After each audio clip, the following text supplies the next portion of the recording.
ಶರಣ ಬಂಧುಗಳಿಗೂ ವಚನಗಳು with Mugulunage channel ಕಡೆಯಿಂದ ಶರಣಾರ್ಥಿಗಳು. ಶ್ರೀ ಗುರು ಬಸವೇಶ್ವರರ ಒಂದು ವಚನ: ನೀರ ಕಂಡಲ್ಲಿ ಮುಳುಗುವರಯ್ಯ, ಮರವ ಕಂಡಲ್ಲಿ ಸುತ್ತುವರಯ್ಯ, ಬತ್ತುವ ಜಲವ ಒಣಗುವ ಮರವ ಮೆಚ್ಚಿದವರು ನಿಮ್ಮ ನೆತ್ತ ಬಲ್ಲರು ಕೂಡಲ ಸಂಗಮ ದೇವ. ಈ ವಚನದ ಅರ್ಥ ಹೀಗಿದೆ. ಅದಕ್ಕಿಂತ ಮುಂಚೆ ನನ್ನ ಚಾನಲನ್ನು ಯಾರೆಲ್ಲ ಸಬ್ಸ್ಕ್ರೈಬ್ ಮಾಡಿಲ್ಲ, ಈ ಕೂಡಲೇ ಸಬ್ಸ್ಕ್ರೈಬ್ ಮಾಡ್ಕೊಳ್ಳಿ ಅಂತ ಹೇಳ್ತಾ ಬನ್ನಿ ಈ ವಚನದ ಒಂದು ಭಾವಾರ್ಥವನ್ನು ತಿಳಿ. ಸಾಮಾನ್ಯ ಜನರು ನೀರನ್ನು ಕಂಡು ಮುಳುಗುವ ಮತ್ತು ಮರವನ್ನು ಕಂಡು ಸುತ್ತುವ ಅಜ್ಞಾನದ ರೀತಿಯನ್ನು ಕಂಡು ಮರುಗುತ್ತಾರೆ ಬಸವಣ್ಣನವರು. ಈ ಅಜ್ಞಾನದ ನಡತೆ ಕೇವಲ ಆ ಕಾಲಕ್ಕೆ ಮಾತ್ರ ಸೀಮಿತವಾಗಿರಲಿಲ್ಲ, ಈಗಲೂ ನಾವು ಅದನ್ನು ಕಾಣುತ್ತೇವೆ.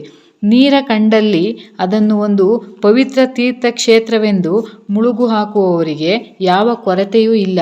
ನಾನಾ ನೀರಿನ ಕುಂಡಗಳಲ್ಲಿ ಅಲಕನಂದ, ಭಾಗೀರಥಿ, ಗಂಗಾ ಮುಂತಾದ ನದಿಗಳಲ್ಲಿ ಮೀಯಲು ಅಸಂಖ್ಯಾತ ಜನರು ಸಾವಿರಾರು ಮೈಲಿಗಳ ಪ್ರಯಾಣ ಮಾಡುತ್ತಾರೆ. ಅದರಿಂದೇನು ಲಾಭ? ಅದರಿಂದ ದೇವರು ಸಿಗುವನೇ?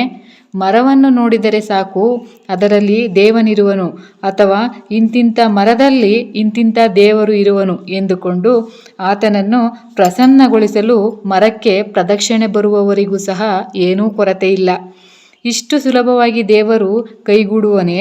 ಅವಿನಾಶಿಯಾದ ಆ ದೇವರು ಬಿಸಿಲಿಗೆ ಬತ್ತಿ ಹೋಗುವ ಜಲದಲ್ಲಿ, ಮರದಲ್ಲಿ ಇರಲು ಸಾಧ್ಯವೇ ಎಂದು ಕೇಳುತ್ತಾರೆ ನಮ್ಮ ಬಸವಣ್ಣನವರು. ಈ ರೀತಿಯಾಗಿ ಪ್ರಕೃತಿಯಲ್ಲಿ ಬದಲಾವಣೆಯಾದಾಗ ನಾಶವಾಗಿ ಹೋಗುವ ವಸ್ತುಗಳಲ್ಲಿ ದೇವರಿರುವನು ಎಂದು ನಂಬಿ ಕೇವಲ ಅವುಗಳ ಪೂಜೆಗಳಿಗೆ ಸೀಮಿತರಾಗಿ ಉಳಿಯುವ ಜನರನ್ನು ಕುರಿತು ಈ ವಚನದಲ್ಲಿ ಹೇಳಿದ್ದಾರೆ. ಬಿರು ಬಿಸಿಲಿಗೆ ಬತ್ತುವ ಜಲವನ್ನು ಹಾಗೂ ಒಣಗುವ ಮರವನ್ನು ದೇವರೆಂದು ನಂಬುವುದು ಮೂಢಭಕ್ತಿ. ಹಾಗೆ ಮಾಡುವವರನ್ನು ವಿವೇಚನೆಯನ್ನು ಕಳೆದುಕೊಂಡವರೇ ಎನ್ನಬಹುದು. ಭಕ್ತನಲ್ಲಿ ಶ್ರದ್ಧೆ ಇರಬೇಕಾದದ್ದು ಅತ್ಯವಶ್ಯಕ, ಆದರೆ ಅದು ವಿವೇಚನಾರಹಿತವಾದ ಮೂಢಭಕ್ತಿಯಾಗಬಾರದು. ಹೀಗೆ ಮೂಢಭಕ್ತಿಯಲ್ಲಿ ಮುಳುಗಿದವರು ನಿಜವಾದ ದೇವರನ್ನು ಹೇಗೆ ಕಂಡಾರು? ನಿಜವಾದ ದೇವರು ಸ್ಥೂಲ ರೂಪದಲ್ಲಿ ಕಾಣುವುದಿಲ್ಲ. ಆತನು ಇಂದ್ರಿಯಗಳಿಗೆ ನಿಲುಕುವವನಲ್ಲ, ಕೇವಲ ಅನುಭವಕ್ಕೆ ಸಿಗುವವನು. ಆತನು ಸೀಮಾತೀತನು, ಆತನು ಅವಿನಾಶಿ.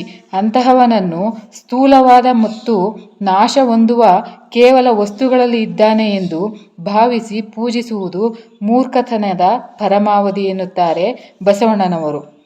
ಇಂತಹ ಮೂರ್ಖತೆಯಲ್ಲಿ ಮುಳುಗಿದವರನ್ನು ಅದರಿಂದ ಮೇಲೆತ್ತುವುದು ಬಹಳ ಕಷ್ಟ. ಏಕೆಂದರೆ ನಿಜವಾದ ದೇವರನ್ನು ಕಾಣಲು ವ್ಯಕ್ತಿಯ ಮನದಲ್ಲಿ ವಿಚಾರಗಳ ಮಂಥನ ನಡೆಯುತ್ತಿರಬೇಕು. ತಾನು ಮಾಡುವ ಕ್ರಿಯೆಯನ್ನು ಹೊರಗೆ ಹಚ್ಚಿ ನೋಡುವ ಛಲವಿರಬೇಕು. ಟೊಳ್ಳಾದುದನ್ನು ಬಿಟ್ಟು ಬಿಡಬೇಕು. ತನ್ನ ಕ್ರಿಯೆಯನ್ನು ಹೊರಗೆ ಹಚ್ಚಿ ನೋಡದ, ಸತ್ಯವನ್ನು ಅನ್ವೇಷಿಸುವ ಛಲವಿರದ, ಟೊಳ್ಳಾದುದನ್ನು ಬಿಟ್ಟು ಬಿಡಬೇಕೆಂಬ ಧೈರ್ಯವಿಲ್ಲದ ವ್ಯಕ್ತಿಗಳು ಮಾತ್ರ ಅರ್ಥವಿಲ್ಲದ ನಾಶವಾಗುವ ವಸ್ತುಗಳನ್ನು ಪೂಜಿಸುವುದರಲ್ಲೇ ಇದ್ದು ಬಿಡುತ್ತಾರೆ. ಅಲ್ಲಿಂದ ಮುಂದುವರೆಯುವ ಇಚ್ಛೆಯಾಗಲಿ ಸಾಹಸವಾಗಲಿ ಅವರಲ್ಲಿ ಕಾಣುವುದಿಲ್ಲ. ಇಂತಹವರು ನಿಜವಾದ ದೇವರನ್ನು ಕಾಣುವುದು ಹೇಗೆ ಸಾಧ್ಯ ಎನ್ನುತ್ತಾರೆ. ಗುಣಗಳಿಂದ ಮುಕ್ತಿ ಪಡೆಯಲು ಬೇಕಾದ ಸಿದ್ಧತೆಯು ಕೇವಲ ವಿವೇಚನಾರಹಿತವಾದ ಪೂಜೆಯಿಂದ ಸಾಧ್ಯವಿಲ್ಲ. ಇಂತಹ ಅರ್ಥರಹಿತ ಅಭ್ಯಾಸದಲ್ಲಿ ತೊಡಗಿದವರು ನಿಜವಾದ ದೇವರು ಇರುವನ್ನು ಎಂದಿಗೂ ತಿಳಿಯಲಾರರು ಎಂದು ಈ ವಚನದಲ್ಲಿ ಬಸವಣ್ಣನವರು ಅರ್ಥೈಸಿದ್ದಾರೆ. ಪೂರ್ತಿ ವಿಡಿಯೋ ನೋಡಿದ ತಮಗೆಲ್ಲರಿಗೂ ಸಹ ತುಂಬು ಹೃದಯದ ಧನ್ಯವಾದಗಳು.